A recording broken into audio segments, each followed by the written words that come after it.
India and the world. तो जैसे हमने पहले मेंशन किया है, हम southern most south part of Asia में रहते हैं, at the head of Indian ocean. Again and again आपकी वही टर्म्स आ रही हैं, आपको पढ़ते पढ़ते भी लर्न हो जाना चाहिए, अपनी लैंग्वेज में लिखना आना चाहिए। इट दस occupies the south central part of the peninsula of Asian continent. तो पेनिनसुला अगेन एक ऐसी जगह, एक ऐसी ज़मीन जो तीन तरफ से पानी से घिरी हुई हो, और हमारा देश this peninsula tapers towards the south and it divides the northern part of the Indian ocean into two parts. आप भारत को देख सकते हैं, हमारे देश को, जैसे जैसे वो इंडियन ओशन में नीचे जा रहे हैं ट्रायंगुलर सा स्ट्रक्चर बन जाता है, और इंडियन ओशन जो है उसको दो हिस्सों में बांट देता है, one lying on the east of the peninsula and other lying on the west of the peninsula. The northward extension of the Indian Ocean to west of India is called the Arabian Sea, again the same thing, and one on the east of Indian Peninsula is Bay of Bengal। एक तरफ Arabian Sea, एक तरफ Bay of Bengal। और इसी कारण ये जो extensions हैं, इसलिए इंडिया के पास इतनी बिग कोस्ट लाइन है। कोस्टल एरियाज़ बहुत हमारे बढ़िया है, और इतना बड़ा कोस्ट लाइन है और रेगुलर कोस्ट लाइन है, तो ऐसे ब्रोकन नहीं है कि वहाँ पे कुछ हो नहीं सकता।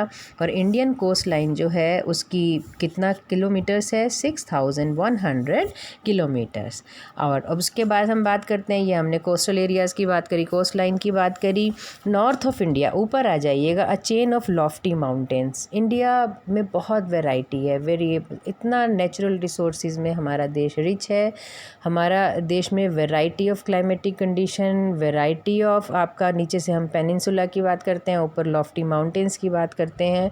गुजरात और राजस्थान का थोड़ा सा डेजर्ट का इलाका, और अगर हम सेवन सिस्टर्स मेघालय वगैरह की तरफ की बात करते हैं तो वो हमारे क्या है, सबसे ज़्यादा बारिश की जगह, सबसे ज़्यादा जो पूर्वोत्तर के हमारे इलाके हैं।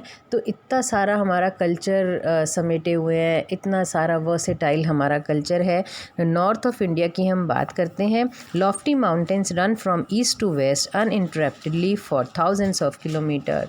हिंदू कुश अफ़गानिस्तान से लेके, और इतना लंबा माउंटेनस चेन है हमारी, and such a formidable barrier that the land communication with Tibet and China is possible only through passes. सबसे बड़ी बात, हम जितना भी चाइना से रास्ता, हमें कोई रास्ता नहीं है, इतनी ऊंची दीवार है, ये हमें बचाती भी है वॉर से।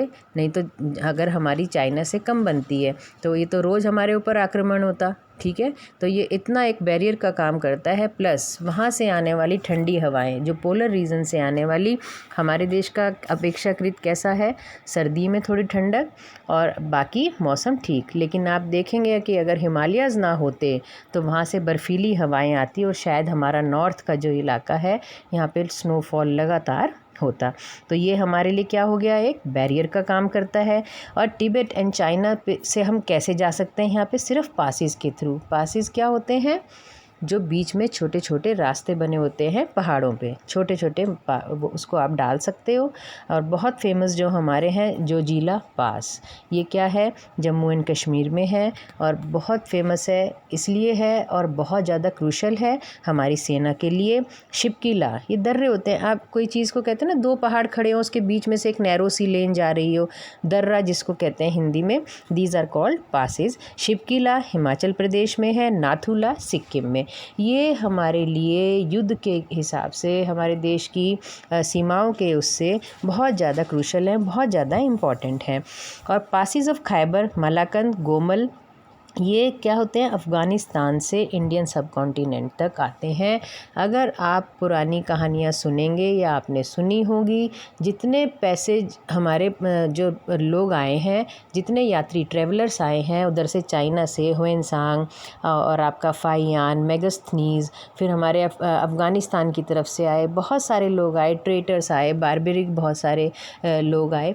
ये सब किससे आए, विद दीज पासिस ओनली। पहले कोई हवाई जहाज़ और यहाँ पे पानी का कोई वो नहीं है, इन्हीं के थ्रू यात्रा करके देवर ट्रेवलर्स, और यहाँ पहुँचे। बहुत सारे लोग चले होंगे, कुछ नहीं भी पहुँच पाए होंगे, ठीक है। तो they play a very important role in trade and migration. अगर हम अपना पुराना वो देखें, हम पर्शिया के साथ व्यापार करते थे, और वहाँ से मसाले लेने के लिए वो लोग यहाँ आते थे और अपने गलीचे और चीज़ें यहाँ लाते थे।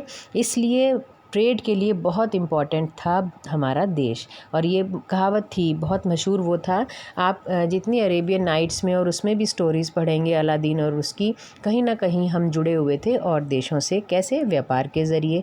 कोई इंटरनेट और चीज़ें नहीं थी, लेकिन ट्रैवलर्स आते थे और यहाँ का सामान वहाँ ले जाते थे और वहाँ का सामान यहाँ लाते थे। ऑन द साउथ, फिर हम साउथ में आएंगे तो हमारे पास तीनों तरफ समुद्र है। In ancient time the sea played an important role in determining the nature of interaction. The central location of India at the head of the Indian Ocean was of great advantage. Again, the third time they are saying कि हम Indian ocean के ऊपर होने के कारण बहुत advantage में है, हमारा सी रूट बहुत बढ़िया है। Countries like Africa, Asia, West Asia की जो है, South east Asia and East Asia, जो इन्हीं रूट्स के थ्रू, इसी सी रूट्स के थ्रू पहुंच सकते हैं हम वहाँ। तो इंडिया के जो कमर्शियल, हमारे कल्चरल कॉन्टेक्ट्स हैं अदर कंट्रीज़ से, हमारे लिए सी रूट बहुत कीमती है। और जितना एयर रूट बाद में शुरू हुआ, हवाई जहाज़ बाद में शुरू हुए, सबसे पहले you must have seen so many of the movies, pirates of the Caribbean आपने देखी होगी, तो वो पाल के जहाज़ और नौकाएँ चलती थी, उसके थ्रू ट्रेवलर्स यहाँ आते थे। सबसे पहले यात्राएँ कैसे शुरू हुई? जितनी भी कोलंबस ने अमेरिका को खोजा, वास्को डी गामा ने खोजा, मैगलन ने पूरी पृथ्वी का चक्कर लगाया, तो ये सारे सी रूट्स के थ्रू हुआ। तो और हमारा इतना बड़ा हिस्सा जो है समुद्र में, इसलिए भारत को जब खोजा गया तो यहाँ से बहुत सारा व्यापार शुरू हुआ, कमर्शियल कॉन्टैक्ट्स हमारे अदर कंट्रीज़ के साथ शुरू हुए। और again Indian Ocean is the only ocean जो कि किसी देश के नाम पर है। अब since the opening of the Suez canal in 1869, distance between India and Europe has been reduced by 7000 kilometre. Europe हमसे दूर था, लेकिन स्वेज कैनाल, यहाँ पे सिर्फ मैं आपसे मेंशन कर रही हूँ, गूगल कीजिएगा, करिश्मा है, मैन मेड एक चीज़ है कि एक स्वेज कैनाल एक छोटा सा रूट है जो बनाया गया, लेकिन उसने 7000 किलोमीटर का रास्ता कम किया। India enjoys a favourable situation on the international highway of trade and commerce even today। और भारत आज भी एक हमारा बहुत बड़ी जगह है जहाँ से अदर कंट्रीज़ को ट्रेड के लिए हमारे ओशन के या हमारे उससे लेना पड़ता है, इसलिए कॉमर्स और ट्रेड में हमारे देश की सिचुएशन बहुत अच्छी है। अनलाइक लैंड लॉक कंट्रीज़ जो कि सारी तरफ से लैंड से कवर्ड हैं, बहुत सारे देश ऐसे भी हैं उनके नई किनारे पे कहीं भी समुद्र और पानी है, और तो वो क्या होते हैं, they are called landlocked countries. इसको भी हाईलाइट कर लें, छोटे छोटे वर्ड्स को हाईलाइट कीजिएगा। और इसको उनको मुश्किल होता है, उनको क्या होगा, अगर एयर रूट मिला तभी तो वो इधर उधर जाएंगे या ट्रैवलिंग करेंगे बाय रोड, लेकिन ओशन से रूट होना बहुत ज़रूरी होता है। The ocean route from east and south east Asia and Australia to Africa and Europe pass through the Indian ocean, and Indian Ocean plays a